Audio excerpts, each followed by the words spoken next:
Welcome back. It's episode 19 of Where Tigers Walk. We're exploring this week what's the Ruben Sellés brand of football going to be like at Hull City. Ashton's got his man, but are these two happy? We'll find out in a second. We're also talking about Chris Bedia. Is he a good footballer or not? Set pieces and who have been the best fans to visit the MKM so far this season. We're also going to chat about the FA Cup draw as well. Are these two happy with it? Let's chat first of all about the new man that's in place. Ben, no one called it, but Carl says, welcome, Ruben. You're going to be so loved here. We just know you are special, and it may take time, but this club can only go in one direction with you at the wheel. Fans can now look forward to supporting a manager who cares about his fans and his customers. Well done, Ashton. So, are you happy, Ben? Yeah.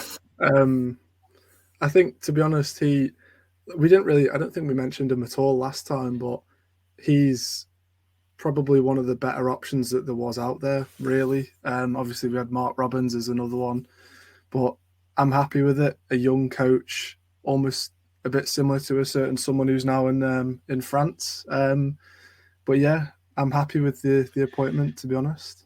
Okay. Matty, we didn't talk about Sellés at all last time out. This has happened quite quickly, hasn't it? Is it good that Ashton's acted with the speed which he has here? Yeah, absolutely. I think it's kind of come out a bit left field, hasn't it, really? Because, like we say, we didn't mention that. I think we're all geared up to having Alex Neil in charge at some point on Thursday. Lee looked like the favourite, and I think we're debating whether he's going to come in or not. But yeah, it's kind of come out of left field. So again, he said he's his number one target. So. And I think the Reading fans are absolutely devastated, aren't they? That they're losing somebody that's got them into such good position. His football is what suits Adrian and what the fans are looking forward to. And it's a really, really positive and really good appointment, I think. Yeah. Let us know what you think in the comments below. The Reading fans said in response to him being appointed, Joel Reading fans said, "You've got a top manager in Ruben. Let him implement his own style of play and you will do well. He's exciting to watch." Where have we heard that before? Gets the best out of players. He's an all-round good guy. And Reece also followed up with saying, "You've got yourselves an incredible manager. Give him time to play his style and there's no reason why he can't take you up." Does that excite you, Ben? Exciting to watch a player who's going to be not heart attack football, but he's going to get you up one day? Hopefully. Well, I mean, at the minute, the only way is up for us. But yeah, it's an exciting appointment. All the Reading fans seem to be full of praise for him, even though he's left halfway through the season. So I can't knock it, to be honest. It's an exciting brand of football is what he supposedly plays. He's not afraid to change his style if it goes wrong, which we've struggled with under Tim Volta. So, yeah, it's exciting. Yeah, you think the players are going to? I mean, I've heard from Southampton fans, even his man management, Matty is a lot better. Sometimes he doesn't get it perfect in terms of tactics, but he doesn't fall out with players. He doesn't call them out.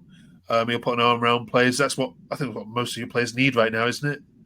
Oh, yeah, massively. I think they need a big cuddle, don't they? Just to say, come on, it's not that bad. So, but I think you only have to look at the clips on social media, the connection with the players and the fans, just to see he is going to be a completely different manager and have a completely different approach to what Tim Volta did. So, and again, I think Southampton, he'd done a great job there.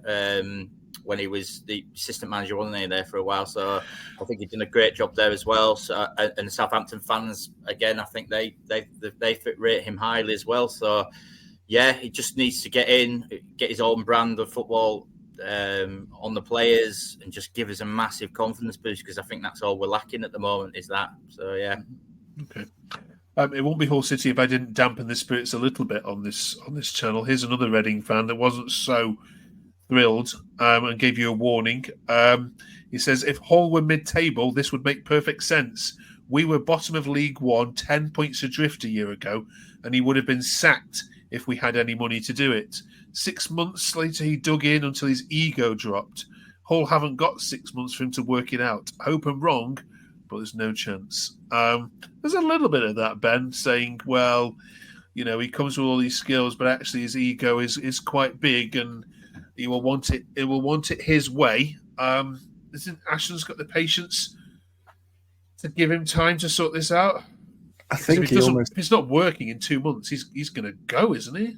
Yeah, it's interesting. I think he almost has to have the patience, because if it does get to a point where it doesn't work out, for example, in 2 months, and he is on the brink of going, it's like that could be the nail in the coffin, where from that point onwards to the end of the season, we're just doing nothing, getting no results under either like a caretaker or someone else. So I think he will get time. I think Atchon has sort of learned his mistake a little bit with sacking Rossigna and then bringing Tim Walter in. I think he has learned that he needs to be more patient. And I think the overall signing of him is one it's a promising one, because I think he's a coach that I could see being at City for a few years, not just 6 months or a season. So I think he has to give him time, and I think he will give him time.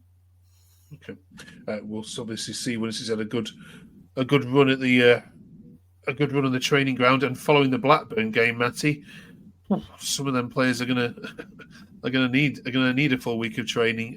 We won't talk too much about the game because it's done and dusted. But what did you take from it?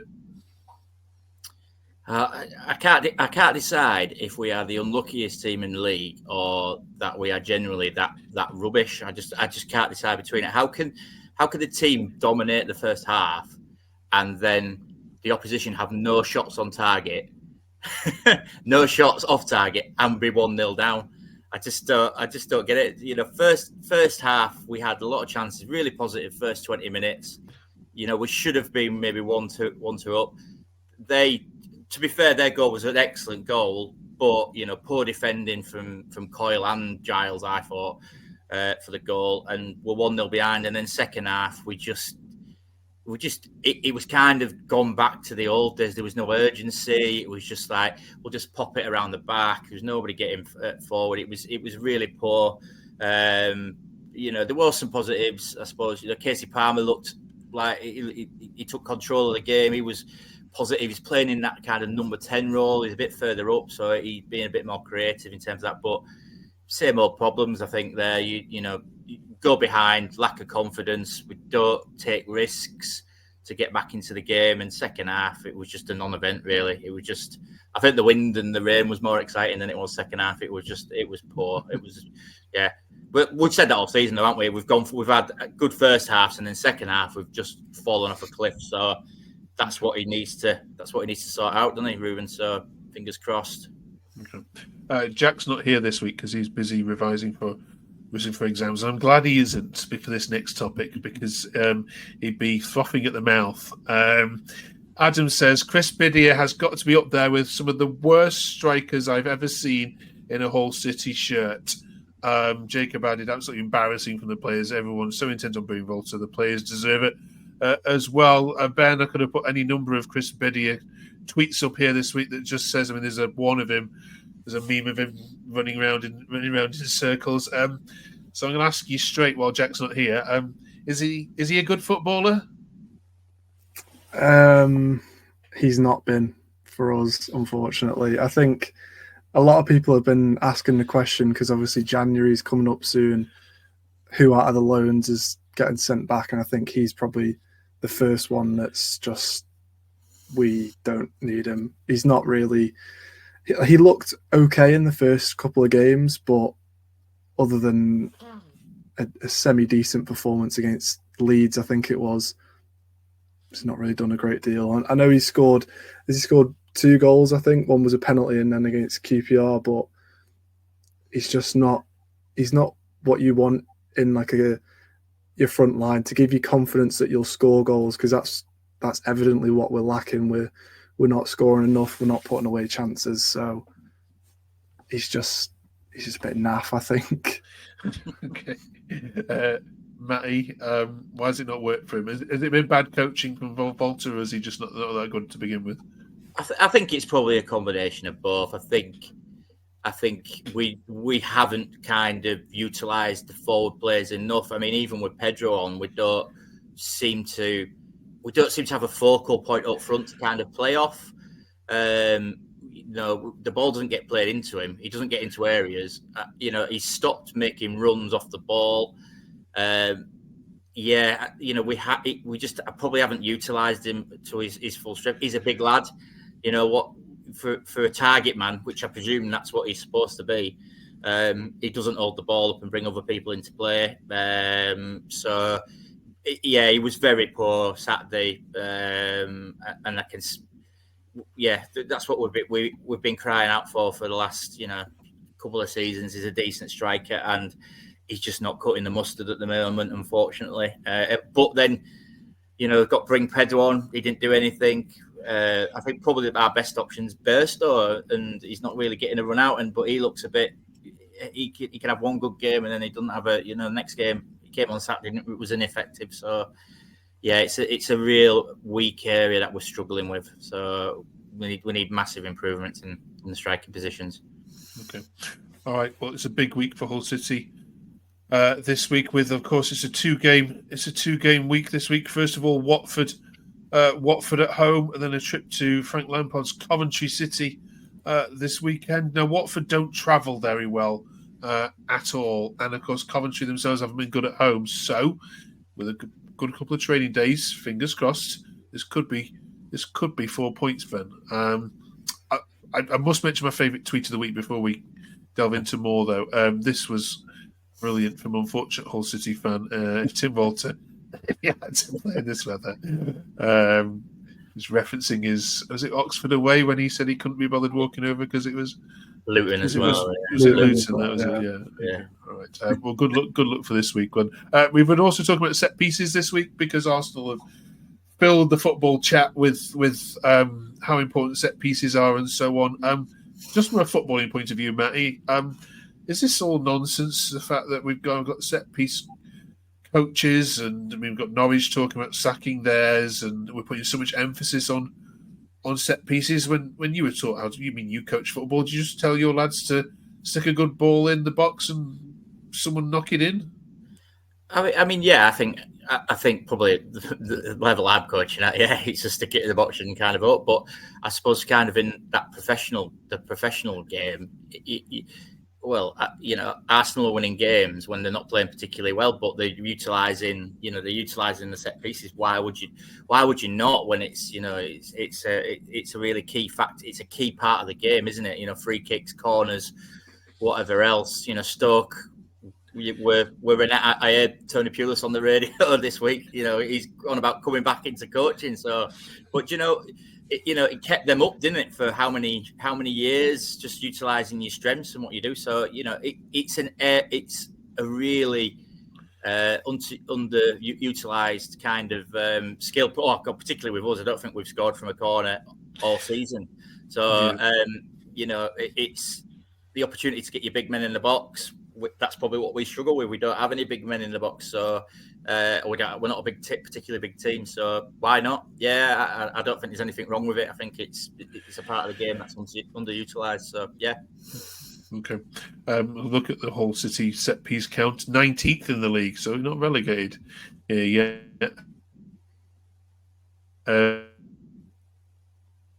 4 set pieces, 2 of them 0 counter goals from counter-attacking actions. Ben, what do you to do more set piece?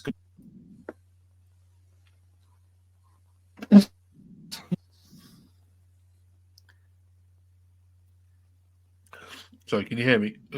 Yeah. Oh, I don't know whether that was me then. I know. What happened? Yeah. I think it's just Wi-Fi. I think it went a bit. Oh, did it drop out? Oh, sugars. Right, you just went like a robot, Mark. So it was like, I was the same. I was just like, what's going on? Is it me? Right. Okay. It's also yes. So 19th then, Ben, in the set piece league table. 4 scored, 2 penalties, 0 counter-attacks, of course. What do Hull City need to do more, Ben, in terms of getting more goals from set pieces, do you think? I just think we're not very good at corners in general. Sometimes they do come off and we get a chance from like a short corner routine, which is what Tim Volter like to do a lot with his short corners, but they just seem to be ineffective, to be completely honest. As Matty said before, we're not a very tall side, so it's not like we could get a ball into the box and knock it home, because there's not really many players for us that are like a towering centre forward or a tall centre half that could be an aerial threat. It might be something to look at for when Ruben Sellés comes in. I don't know whether he's particularly good at set pieces himself, what his record is at Reading with that, but it might even be something that we look at in the window to bring someone in that is almost like a goal from a corner every time or something along those lines. It was quite funny on Saturday because I think Casey Palmer took the corners and he was just looking for somebody short, and we're just like, he's not here anymore. He's not put it in the box. You can cross it in. So, I think they're still used to playing it short still. So we don't have to do that anymore, boys. Just get it in the box. Okay, right. We'll ask you in a minute who's the best player for Hull City and dead ball delivery. So get thinking on that. First of all, though, the FA Cup draw was made since we last spoke. I know we were asking you last week for your dream tie. Wasn't that bad, was it, Ben? It wasn't quite the heights of what I wanted. I want Man City or Arsenal, but we say it's a winnable game at this current stage. We don't know whether it is a winnable game or not, but I like to think it is. It's also an extra game for more players to get minutes as well against Doncaster. We've played them God knows how many times in the recent years, and I'm pretty sure we've lost almost all of them. And obviously Grant McCann's in charge, gets one over us every time, lost to them in pre-season. Yeah, it's not an amazing draw, but I think it should be a winnable game. Mm-hmm. Matty, these crazy kickoff times people have been talked about here. You've got a crazy one yourself. Sunday at 12.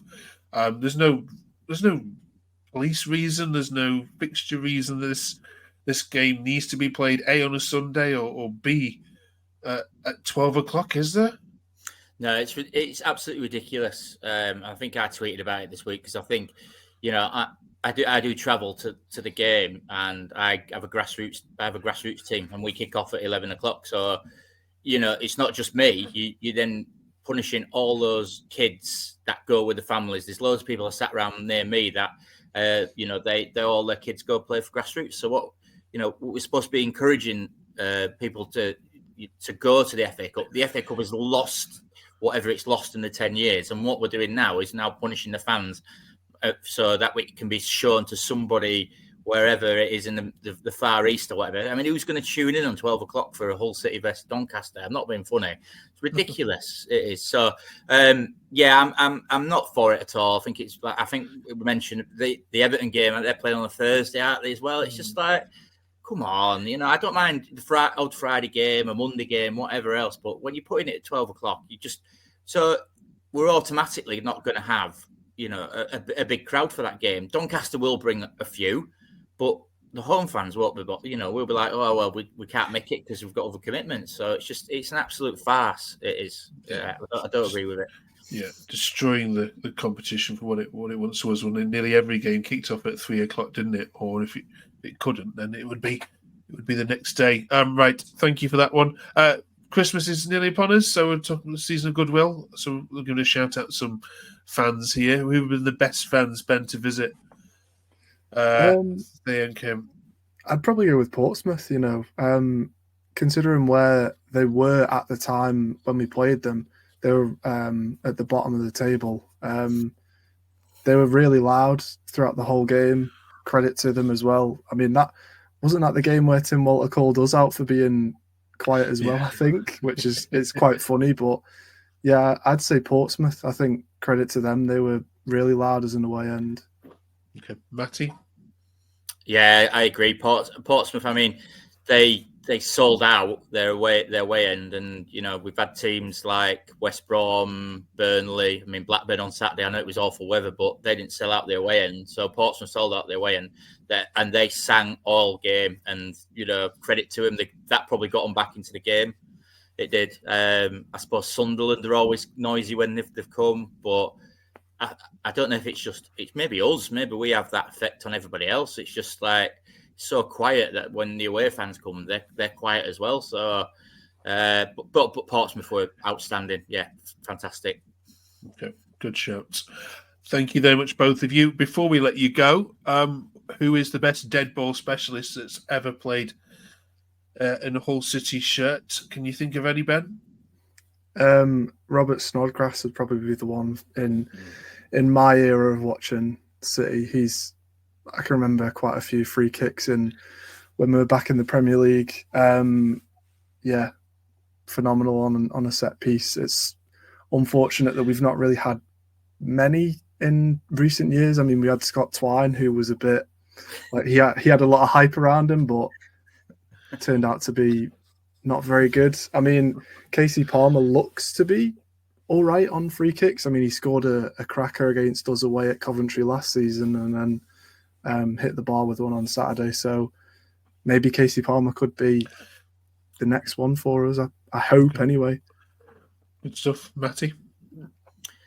Yeah, probably Robert Snodgrass. I think notable mention is probably Dawson, Andy Dawson as well. Yeah, scored quite a few free kicks, and he was always good. I always had good delivery.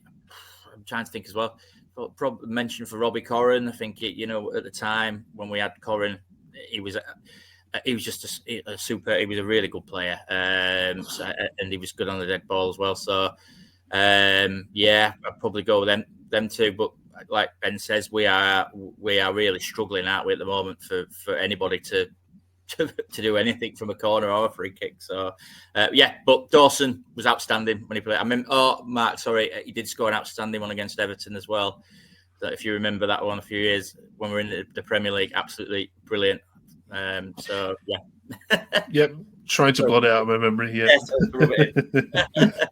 Right, cheers. If you can beat that, you know what to do. Drop us a comment below. Thank you all very much for all the comments you've been giving us. We really, really appreciate it all. Massive kudos to all of you. Thank you for moving this channel forwards.